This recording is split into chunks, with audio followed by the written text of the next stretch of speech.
And I don't know about y'all, but on Tuesday, I'm so excited to go vote for Bernie Sanders. And let me tell you why. I love you too. And let me tell you why, though. Bernie Sanders is one of the only candidates that have been consistent in his message from 2016 to now.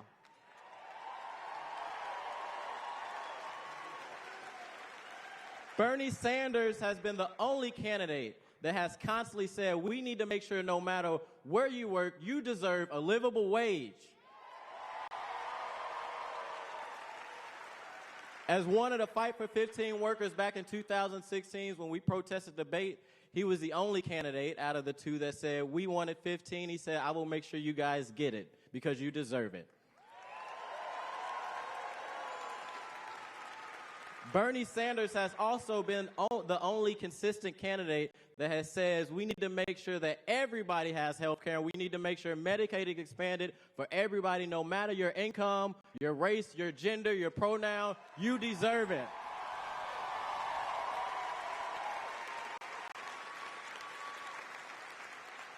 Bernie Sanders has been the only candidate that says we must tackle our criminal justice system because we have known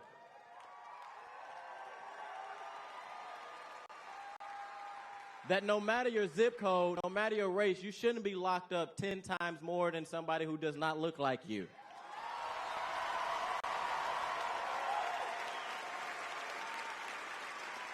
Bernie Sanders has made it very clear we need to fix student debt because young people, too many young people, are going into college, taking on this debt, and then coming out not being able to find a job in the industry, and that's not right. You know, I could be up here all day and talk about how consistent Bernie Sanders been, but we all know he has been, right? Right? So it's very simple. We are 24 hours away from making sure that he wins Missouri this time, right? So outside of yourself going to the polls and vote, take a friend. Not just take a friend, take your family. Not just take a family. You see somebody walking down the street, ask them if they voted. If they didn't, say, I will take you to the polls, okay? We have an opportunity in this critical timing to elect somebody who cares about everybody and not the 1%, the 99%.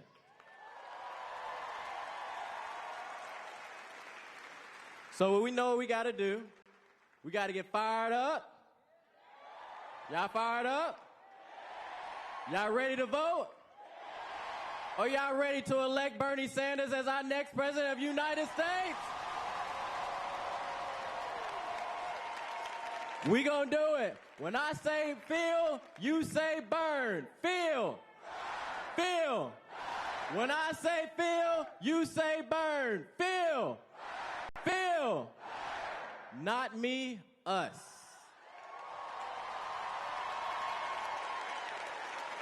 Please welcome the Treasurer of the City of St. Louis, Tashara Jones.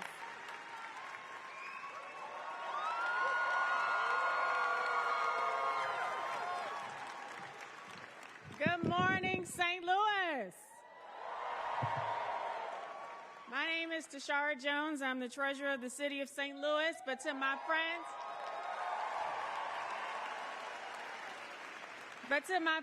and supporters, I'm also known as the People's Mayor. As treasurer, a few of the things that I am laser focused on are poverty, income inequality, and closing the racial wealth gap. You see, both of my grandfathers fought in both world wars, and neither of them received the GI Bill benefits after the war. And even when they could afford to buy a home, racist deed restrictions and redlining kept them from building generational wealth to pass down to their children and their grandchildren. Over 50 years later, even though they own homes for more than 2 generations, both of these homes did nothing but lose value, and my cousins and I are left with nothing because banking policies determined that my community wasn't worth investing in. Because of this and more, the median wealth of white families in America is 10 times that of black families. Let me repeat that. The median wealth of white families in America is 10 times that of black families, and it's not getting better. And 1 in 5 black families has zero wealth or negative wealth. So what do? It's simple. We should root out racism, rebuild black neighborhoods, revolutionize the higher education system,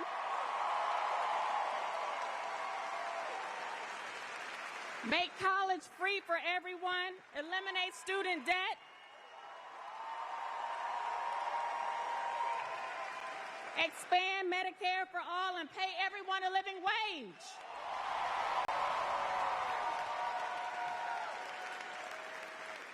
See, this is the kind of radical change that will make the future better for my son who's here with me today, my son Aiden, and this is the kind of radical change that will make the future better for all children, not for you, for me, for everyone.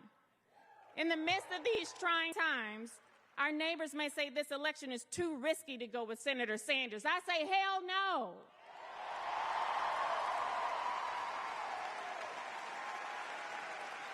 Right now is not the time for incrementalism.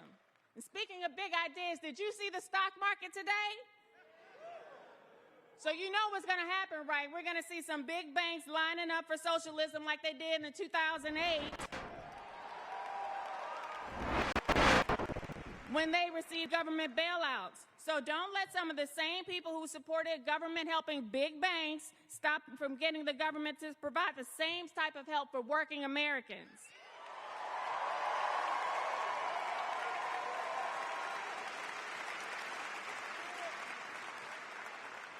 When I ran for mayor of this great city in 2017, I said I was running to change this city. Not polite, incremental change, I mean real change. And that's why Bernie Sanders is running for president. He knows that incremental change only changes the lives for a few. He wants to change lives for the masses.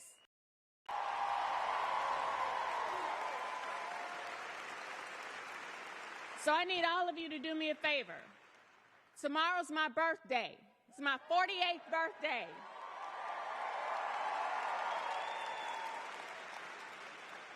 And the only gift I want from you is a victory for Bernie Sanders in Missouri. Thank you. God bless.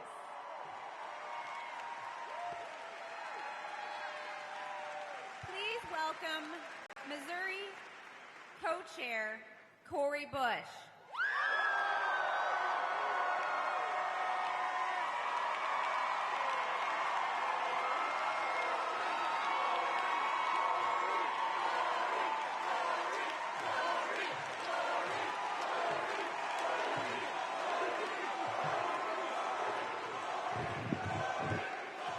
What's up, St. Louis?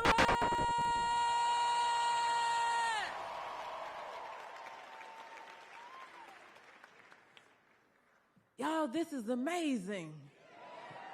Let me say this. This has been 4 years in the making for some of us. We've been doing this work for 4 years, and now we are here. I can't do this. So for those that don't know, my name is Cori Bush. I'm a single parent. I'm a registered nurse. I'm a community activist. And I'm also your candidate for U.S. Congress for this Missouri's 1st District.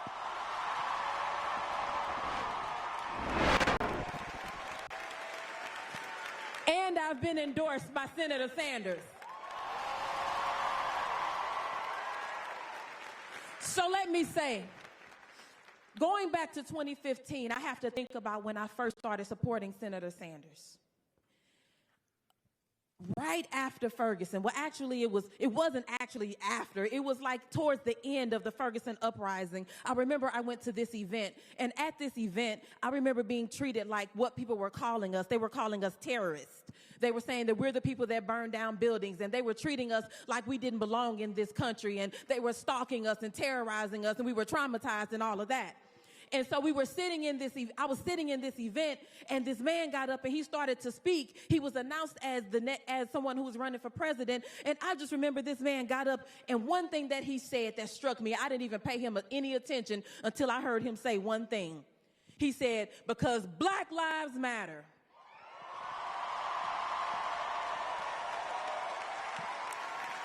That was in 2015. In 2015, he was saying Black Lives Matter when other people were calling us terrorists, when other candidates were saying all lives matter. He stood with us. See, back then, he was fighting for someone he didn't know. He didn't care about being popular. He cared about being right and doing the right thing. During the Ferguson movement, during the Ferguson uprising, we didn't hit the streets thinking that, oh, this protest is happening, so let me put on my organizer hat. Let me put on my organizer hat and let me come out and look special and try to get a name for myself. Like, that's not what we were doing. We didn't have that thought. What we didn't know was that we were about to make history. We didn't go out. We didn't set out to make history. We didn't try to make history. We didn't try to make a name for ourselves. We wanted justice for Black and brown people. We wanted justice for this 18-year-old baby that was murdered. So we were fighting for someone we didn't know. And, you know, people say, you know, if I was born back in such and such time, you know, I would have done this. Well, let me say this. When you're in a history-making moment, you don't know that you're in a history-making moment. So let me say, we didn't know we were making history. We didn't know we would touch the entire world, regular, everyday folks like us. We didn't know. So let me say this. All of you sitting here under the sound of my voice, we are making history right now. This is a history-making moment.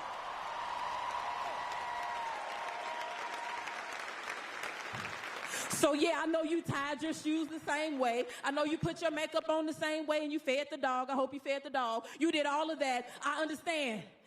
But understand the moment that you're in. If we don't do it, only Missouri can make this happen for Missouri tomorrow. Only Missouri can make this happen. We're the ones that'll make change. We're the ones that will make history. So this is our moment. This is our moment. Black, brown, white, Asian, indigenous, immigrant, and descendants of Africans who were enslaved in America and first-generation refugees. This is our moment. Gay, straight, lesbian, bisexual, pansexual, asexual, trans, and queer. This is our moment. Young and elder, religious, atheist, and spiritual. This is our moment. The disabled, the misgendered, the marginalized, the counted out and pushed aside. This is our moment.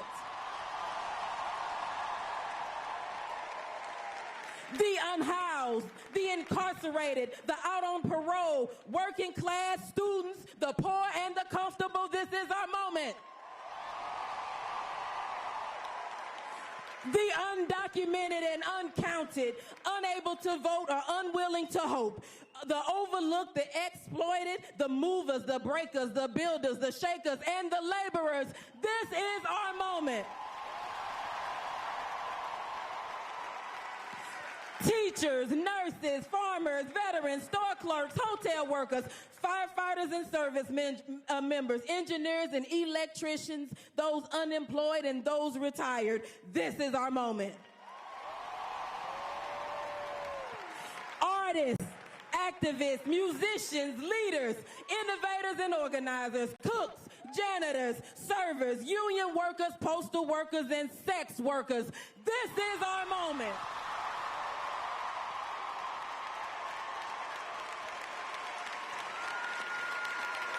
Every single person right now who is grieving because they've lost a loved one by guns, or they've lost a loved one to war, or to drug overdose, or to suicide, this is our moment.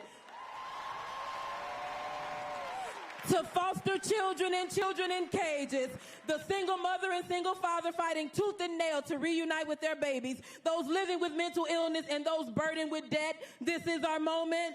To the black women making 61 cents on the dollar, the black families who have had the just make it home safely baby talk, this is our moment. This is our moment to the immigrant families living in fear of deportation, the trans person who avoids medical care for fear of discrimination or worse, assault. This is our moment.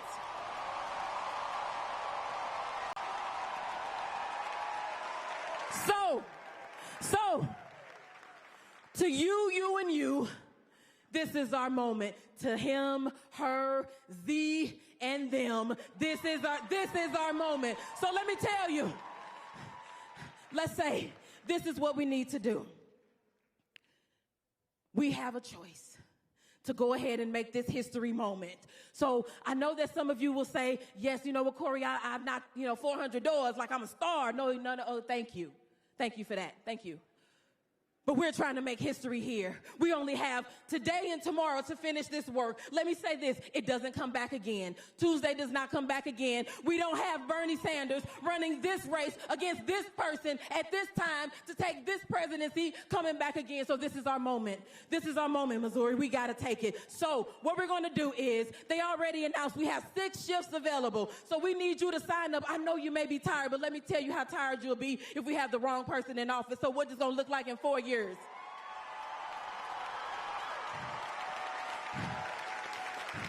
So we need you to kick in exponentially. I know you've done great work. We know you've done it, and we thank you for it. But let's say this. We do not want to wake up on Wednesday morning or go to sleep on Tuesday night knowing we missed it by 1,000 votes. And this was the thing. Well, I got to go home because my kids. And, I got to make it to the meeting, and I got to do. No, what you got to do, what we got to do is make this happen. So we're calling on you. Every single one of you are important. Every single one of you have what it takes to help us meet this need. Even if you say, well, I don't phone bank or I don't canvas, you have something we can do. Pull on some folks and let's make sure people show up, and let's take this for Bernie!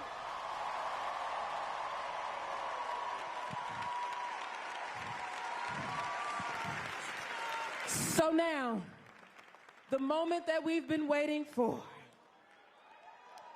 The moment we've been waiting for. Some call him Imo Bernie. Some call him T.O. Bernie. I call him Unc Bernie. Our next president of these here United States, Senator Bernie Sanders!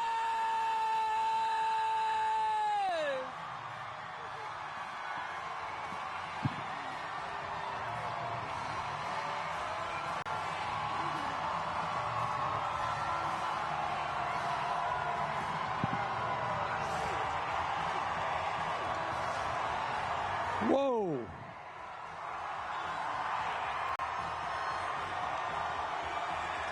Thank you.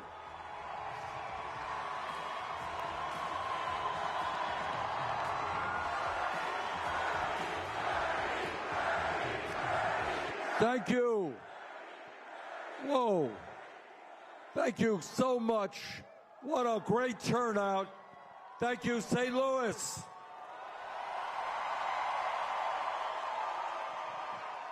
Let me thank those who have gone before, Tonina and the band, Alderwoman Megan Green, union activist Sarah Katz, Representative Rasheen Aldridge, Tashora Jones, and last but certainly not least, Cori Bush.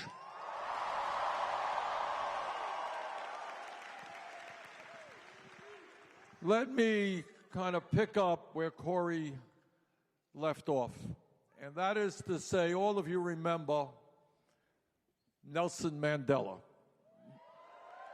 And Nelson Mandela was one of the great freedom fighters of the 20th century. He spent a lot of his life in hard labor in South Africa fighting apartheid. And what he said in his lifetime, he made a statement which to me was extraordinarily profound and relevant to this moment. He said, everything seems impossible until it is done. Do you understand what I mean? Everything seems impossible until it is done. And what happens for a variety of reasons and I don't know them all, but what happens is human beings end up accepting the status quo unnecessarily. We are told by Congress what our options are. We're told by the media what our options are. And sometimes we forget to take a hard look at what goes on around us and where we want to go as a nation and as a people.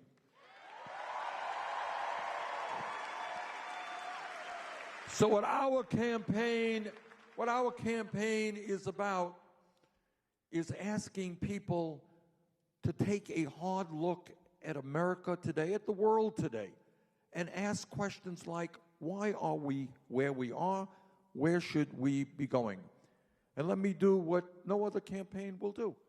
Take a hard look at America. Today in America, the richest country in the history of the world, you have 3 people owning more wealth than the bottom half of America. In other words, we have more income and wealth inequality in America today than any time in the last 100 years.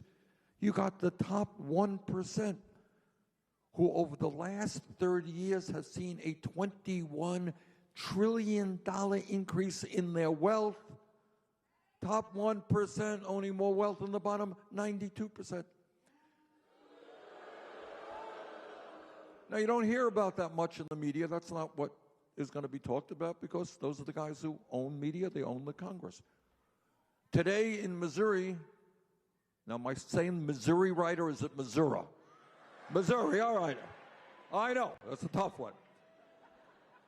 But here in Missouri and in my own state of Vermont, you got a lot of working people working 2 or 3 jobs. You got workers who are worried that they can't afford to send their kids to college. You got half of the older workers in America, people 55 or older. Do you know how much they have in the bank saved for retirement? Nothing. Now think about it. You're a 60-year-old worker in St. Louis or Kansas City. You worked your whole life. You're worried about retirement. You got nothing in the bank. Maybe you'll have $15,000 a year Social Security if they don't cut it. You're a working mom in St. Louis. Maybe you're a single mom. You're going to work today. And God bless the single moms of this country and how they survive.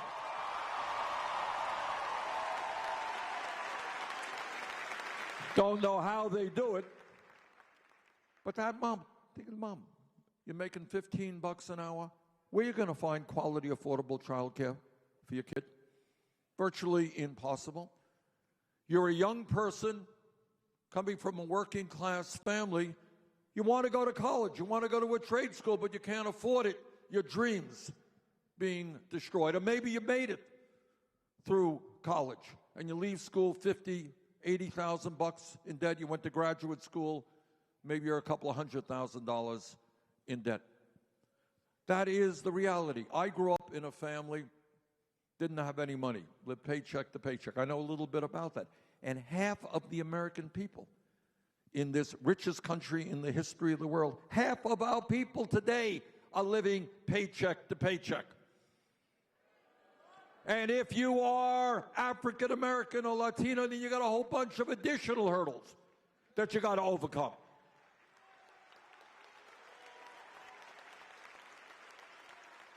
Then you got to deal with the racism that exists in the healthcare industry, the racism that exists in the financial sector, the racism that exists in education. So if you're black in St. Louis, if you're black all over America, the likelihood is, not always, but the likelihood is your kids are going to get an even worse education than white kids are going to get. So you got all of that stuff out there. And what is our job today? It is not hard.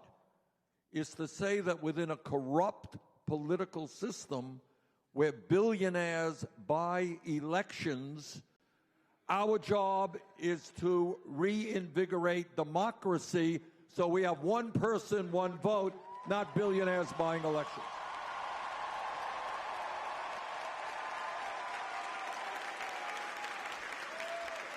And that means, as Corey was just saying, it means to reinvigorate democracy, we need to activate our people. A lot of people in this country, and this is a sign of a serious problem, have given up on the political process. They're out there working long hours for low wages, they're worried about their kids. They don't think anybody in Washington cares about them. And you know what? That's not totally untrue. So what our job is to bring people into the political process so that we can create a government that works for working families, not just the 1%.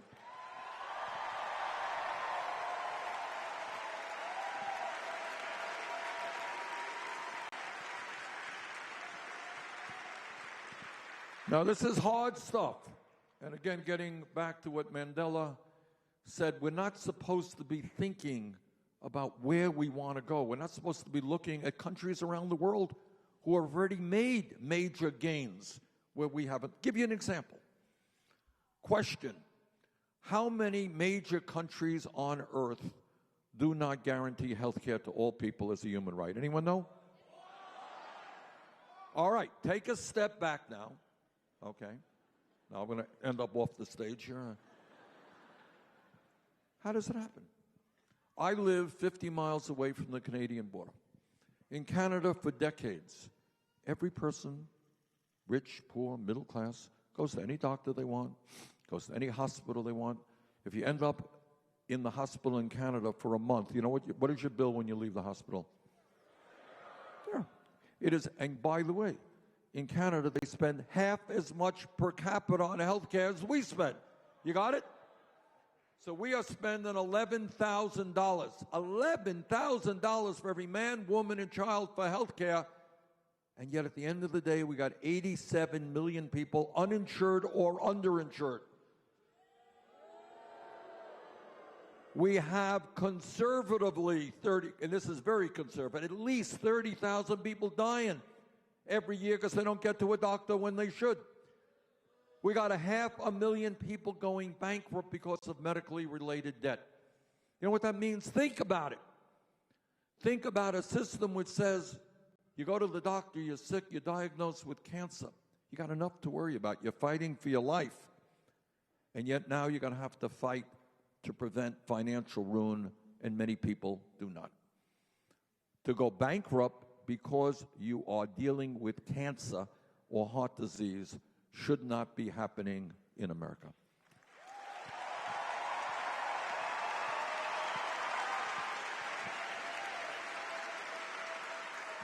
And just look at the insanity dealing with this coronavirus, this very serious problem that we're dealing with in America and dealing with all over the world.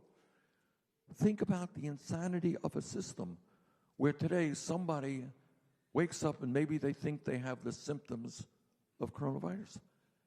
Yet they cannot afford to go to a doctor.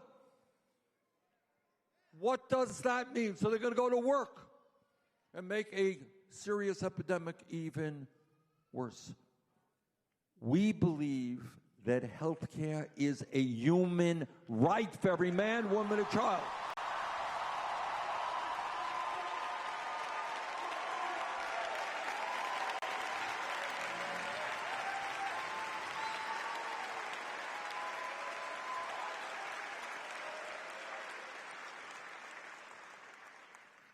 And we are prepared, uniquely in this campaign, to take on a healthcare industry that last year made $100 billion in profit. We are uniquely prepared to take on a pharmaceutical industry which in some cases charges us 10 times more for the same exact drug that's sold abroad. Give you an example of the irrational. I want to get back to this coronavirus, which is on many people's minds. Trump's people were saying just a little while ago that, yeah, we're working on a vaccine. Hopefully they are. But this is how crazy it is. We couldn't guarantee that when that vaccine is developed, they couldn't guarantee that people would be able to afford it. I mean, this is how sick this system is. So let me tell you, if elected president, everybody in this country will get that vaccine absolutely free.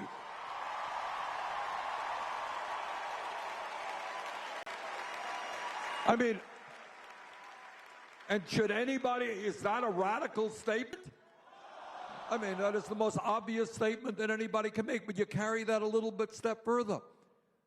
Last year, I went from Detroit to Windsor, Ontario, to buy insulin for people who were diabetics. I went with a busload of people who were dealing with diabetes. And as you know, diabetes, very serious problem. Do you know what the differential in price in Canada as opposed to the United States was for insulin, the same exact product? 10 to 1. So we will tell the pharmaceutical industry they're no longer going to charge our people 10 times more than others.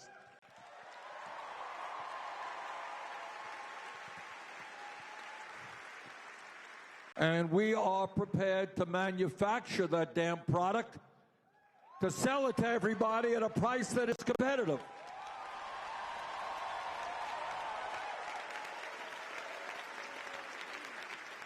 Right now, I just learned a few moments ago that in New York State, the government there is doing the right thing. They are manufacturing disinfectant for hand washing to make sure that everybody will be able to get the Purell or whatever they need. And what they're saying is they are telling the manufacturers today to stop the price gouging, and they're manufacturing it. And we are prepared to say that to the pharmaceutical industry. Stop ripping off the American people.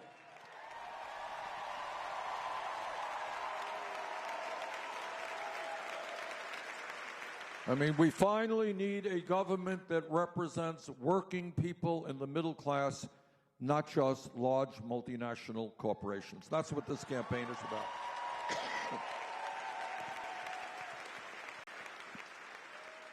Now, a lot of the media talks about, electability, which is an important issue. Everybody in this room, I assume, wants to see Donald Trump defeated.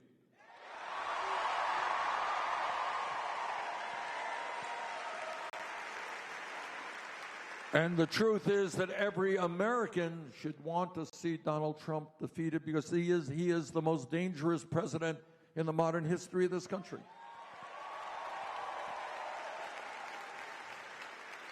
We cannot continue to have a president.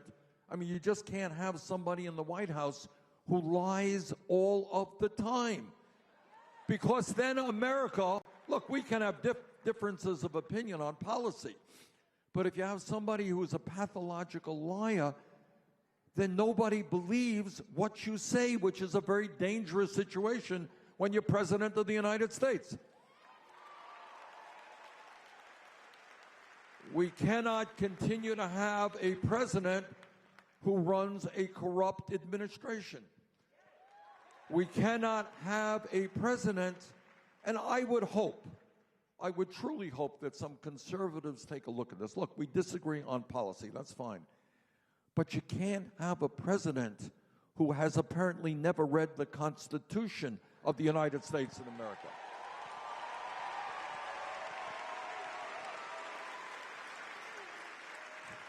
A president who does not understand the separation of powers in America.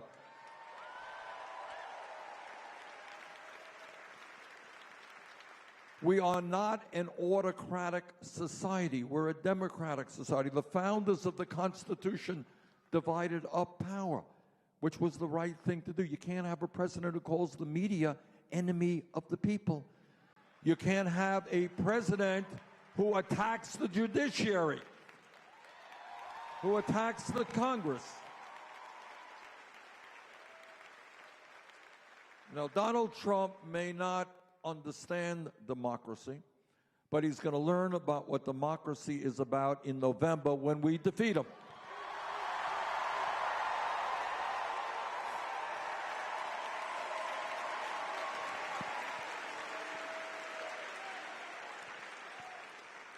And people talk a lot about unity, bringing people together, and that's right. And let me tell you how we're going to bring people together. We're going to bring people together around an agenda that works for all of us, not just wealthy campaign contributors.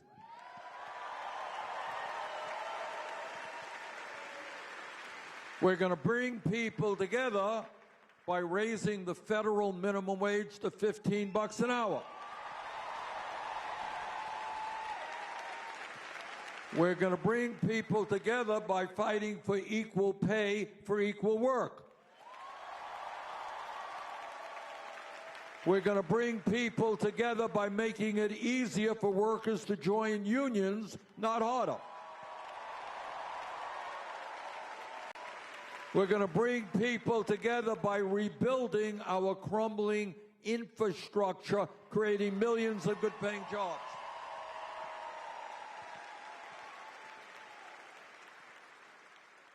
We're going to bring people together because you know and I know that when we have sane priorities in America, we put education at the very top of that list.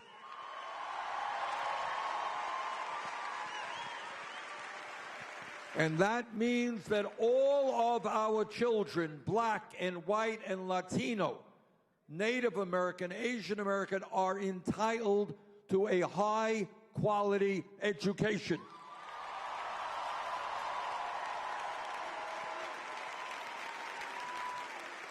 And that is why we're going to triple funding for low-income Title I schools.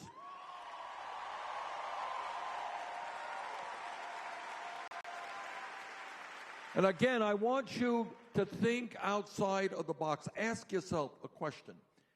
How does it happen that in the richest country in the history of the world, we got school buildings all across this country that are crumbling?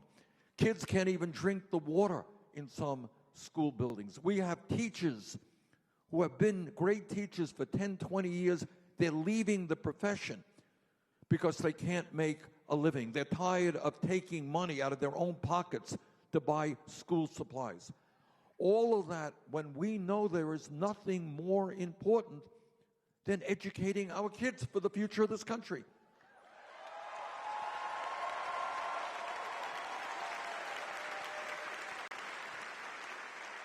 What's important is not giving tax breaks to billionaires, it's to making sure that teachers receive adequate compensation.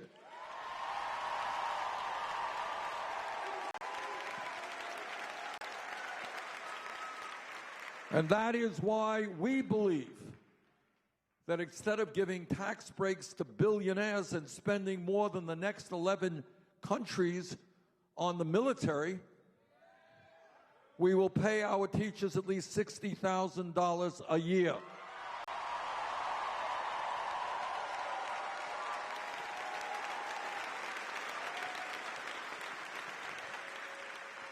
And I'll tell you what else, when you talk about education, we have got to start with the premise that all of our people, not just young people, but all of our people, regardless of their income, are entitled as human beings in this country to get all of the education they need and that they want.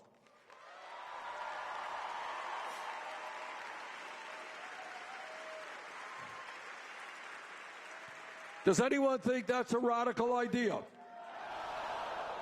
You know, 100, 150 years ago, brave people said that they wanted a system in which all kids could get at least an elementary school education, a high school education free of charge. That was a major step forward 100 years ago.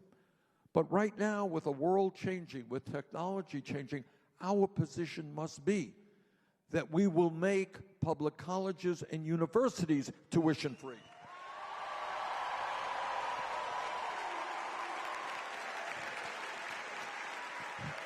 And if there are young people who are good with their hands, don't want to go to college, we'll make trade schools tuition free.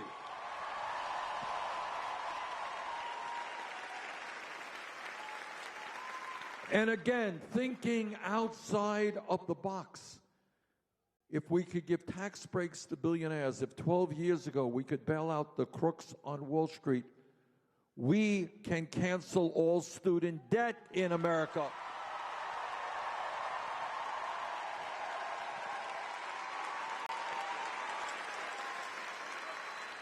Through a modest tax on Wall Street speculation.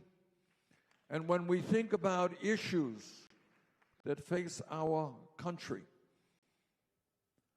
unlike Donald Trump, we understand that climate change is not a hoax, but an existential threat to this country and to the world.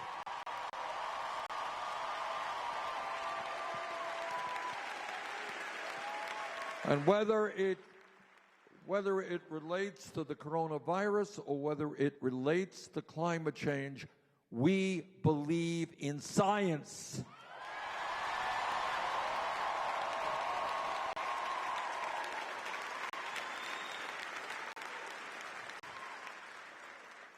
And we believe that the time is now to tell the fossil fuel industry that they cannot continue to destroy this planet.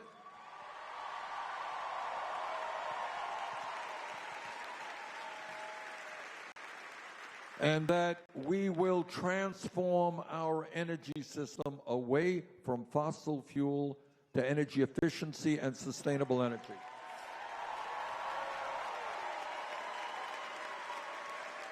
And we will do that under the principles of a Green New Deal, which will create up to 20 million good-paying jobs.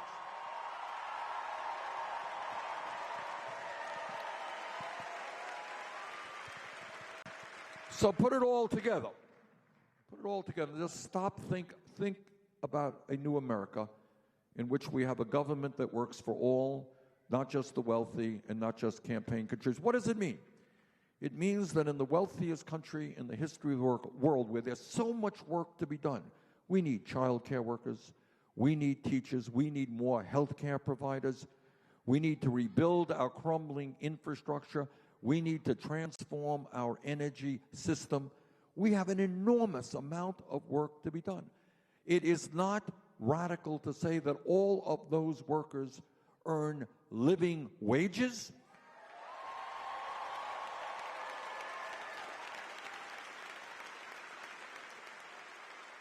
That all of our people get the education they need regardless of their income, not radical. That the United States do what every major country on earth is doing, guarantee health care to all as a right.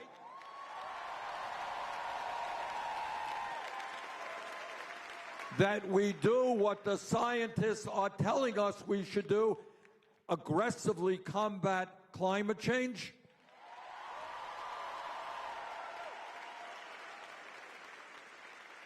What is so radical and extreme about those ideas?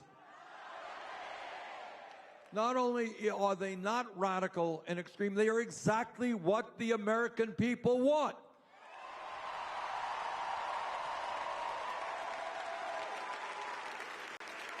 Go out on the street corners. That's our agenda. This is what the American people want. I'll tell you what Trump and his friends want. They want more tax breaks for billionaires, and they want to cut Social Security, Medicare, and Medicaid.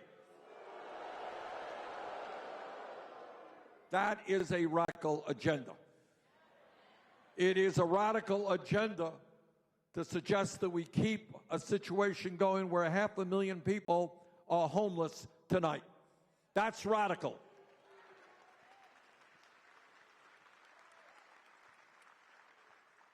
And our job is to think outside of the box. Our job is also to understand, and I know in Missouri you have dealt with this issue, that we need fundamental reforms to a broken and racist criminal justice system.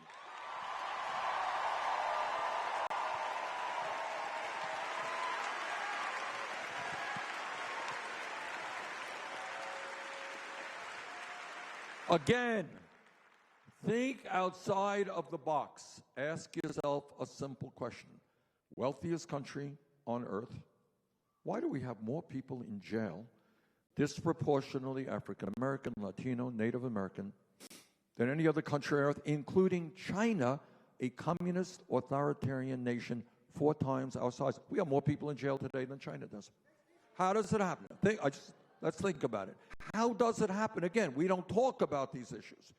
Today, as we speak, there are 400,000 people in jail who have not been convicted of anything.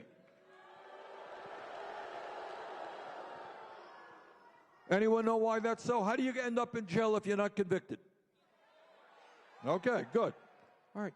This is why. You are arrested. Maybe you're guilty, maybe you're not. You're in jail. You cannot afford the $500 that you need for bail. You're poor. So you stay in jail. You may have to negotiate a plea bargain, which gives you a criminal record. Maybe you're innocent, but you can't get out of jail. You don't have a decent lawyer because you can't afford a decent lawyer. And the legal system is not providing you with a decent lawyer. 400,000 people in jail today not having been convicted of anything. And then you have a situation in America today where people are making money locking up fellow Americans. Do we really think we should incentivize large corporations to lock up more and more people to make more and more money? That's why we're going to end private prisons and detention centers in America.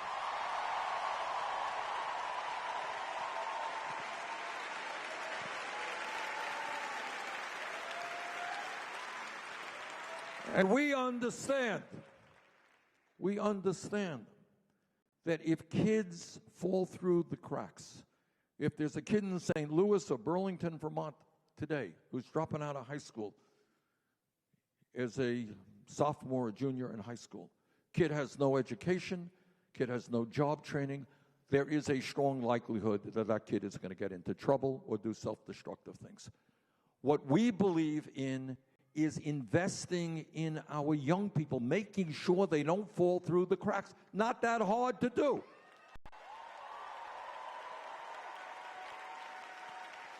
So we make sure that our kids have decent jobs, decent job training, good education so they can go out into the world, make a living. Rather than investing in jobs and education, what we're doing now is investing in jails and incarceration. We're going to turn that around.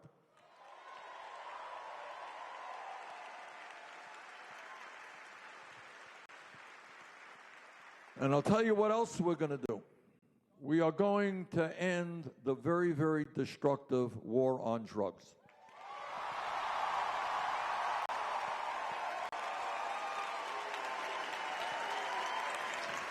Now, it turns out that through executive order, President of the United States can legalize marijuana in every state in this country.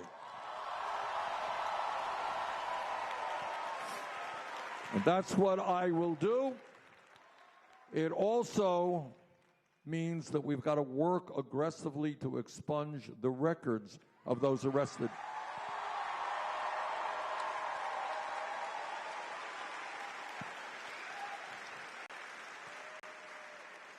All over America, no matter what people's political point of view may be, people are horrified by the level of gun violence in America. My promise to you is that our administration will bring forth the strongest gun safety legislation ever proposed in the United States.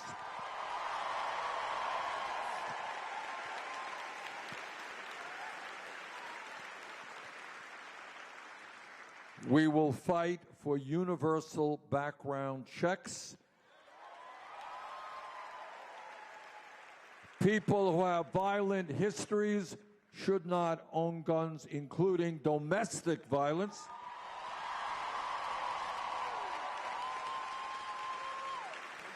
We're going to eliminate the gun show loophole.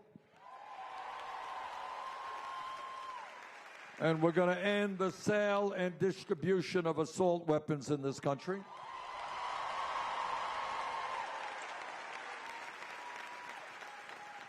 As a U.S. Senator, I hear a lot of speeches on the floor of the Senate from conservative Republicans who tell us they believe in small government and getting the government off the backs of the American people.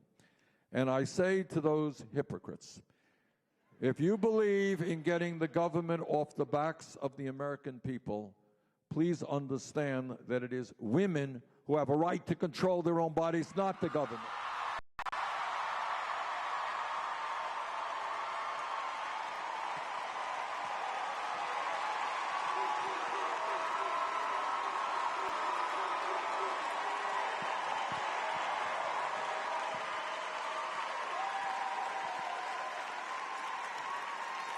And my promise to you is that I will never nominate anybody to the Supreme Court or any federal court who is not 100% pro Roe v. Wade.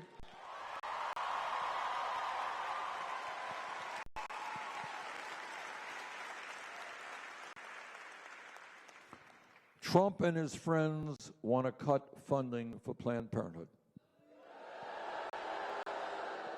Well, we've got some bad news for them because we're going to substantially increase funding for Planned Parenthood.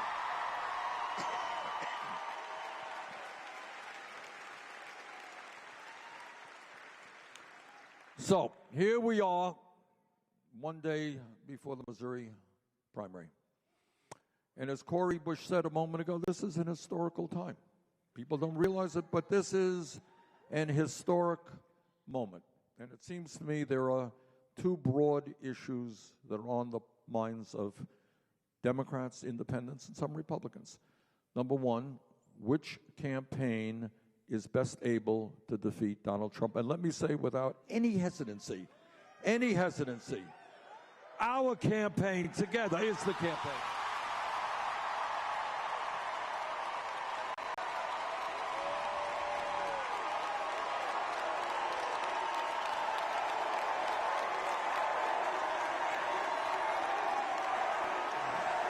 Now, why is that? Why is that? Why is that? And I see, I'm not trying to be self-serving here. I'm trying to be thinking objectively, all right? In order to beat, no, I'm serious, in order to defeat Trump, who will be a very formidable opponent, in order to defeat Trump, we need the largest voter turnout in history. That is just a fact.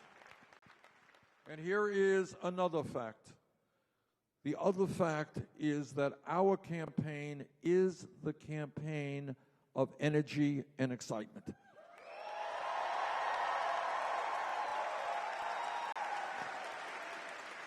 To defeat Trump, we need to bring what we call non-traditional voters into the political process.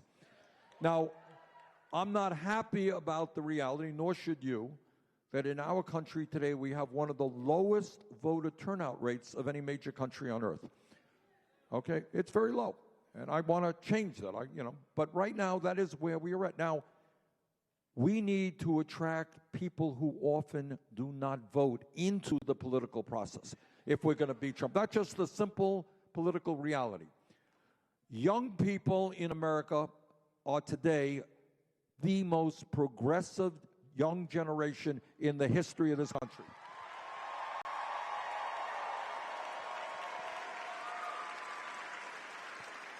Now, that is the good news. That is the great news. We should all be proud of it. Let me tell you the bad news, to be honest with you.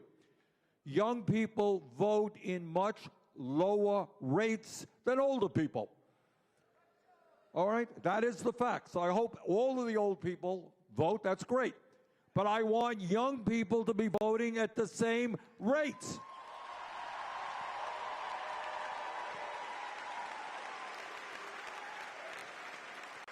Now, every poll, and polls, you take them for whatever they're worth. Sometimes they're right, sometimes they're not. But what every poll suggests, and what every election suggests, we are overwhelmingly winning young people's votes.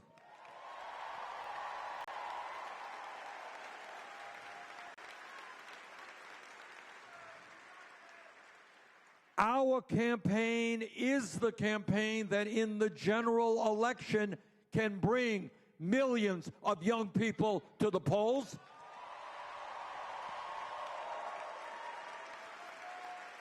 Which will not only impact the presidential election, it will impact Senate elections, congressional elections, governor's elections, all elections.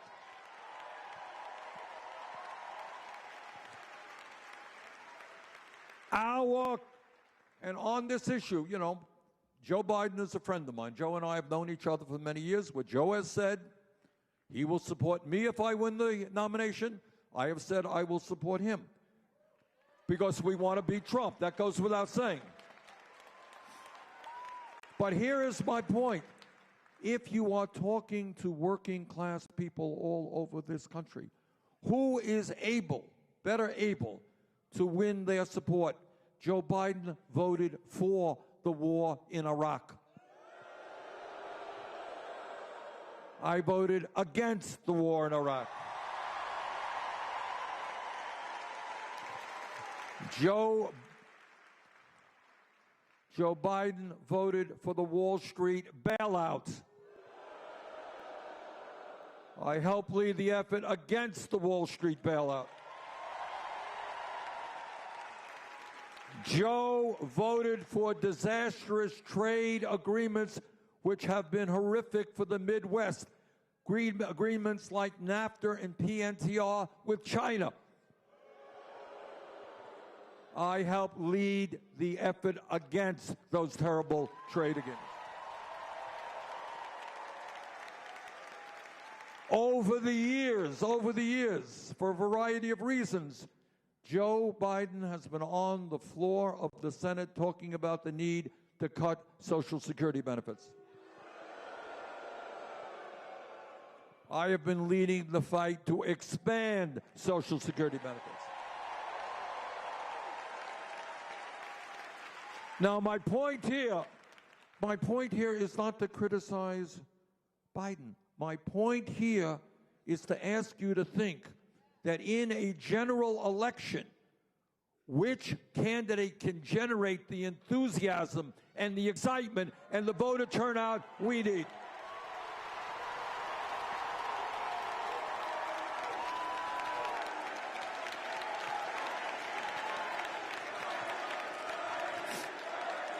So if you want to defeat Trump, which all Democrats do, a majority of independents and some Republicans do, we are that campaign. But second of all, what we also understand is that while it is absolutely imperative that we beat Trump, we've got to do more than that.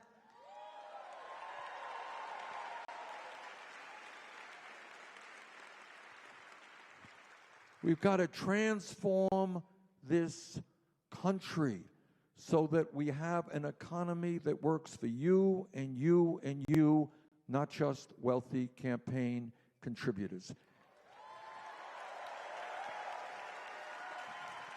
A government which says that what we need is a multi-racial, multi-generational, working class movement of people coming together for justice.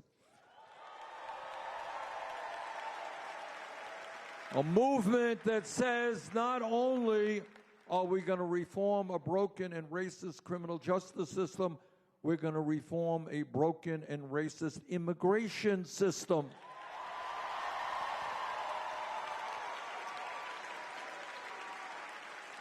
We do not believe in the demonization of immigrants. We believe in comprehensive immigration reform and a path toward citizenship.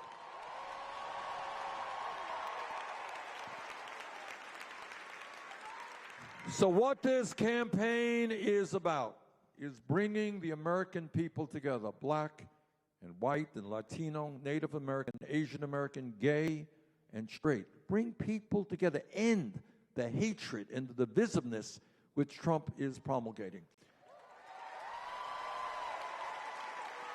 And it is about a campaign which not only defeats Trump, but tells Wall Street and the insurance industry and the drug companies and the fossil fuel industry and the prison industrial complex and the military industrial complex and the entire 1% that we will have a nation that works for all of us. We're not going to leave tens and tens of millions of people behind. We're not going to have veterans sleeping out on the street. We're not going to have kids with inadequate education.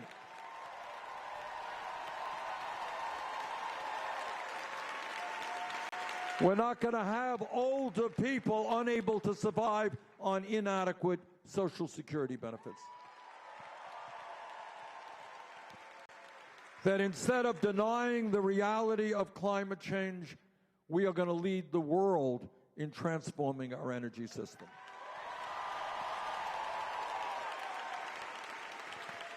So tomorrow there is a very important primary here in Missouri. I hope all of you will come out. I'm here today to respectfully ask for your support.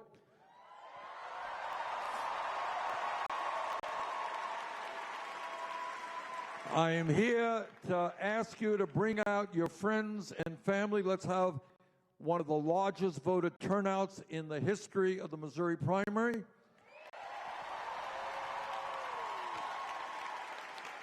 Let's go forward tomorrow. Let's win the primary. Let's win the nomination. Let's defeat Trump. Let's transform this country. Thank you, St. Louis.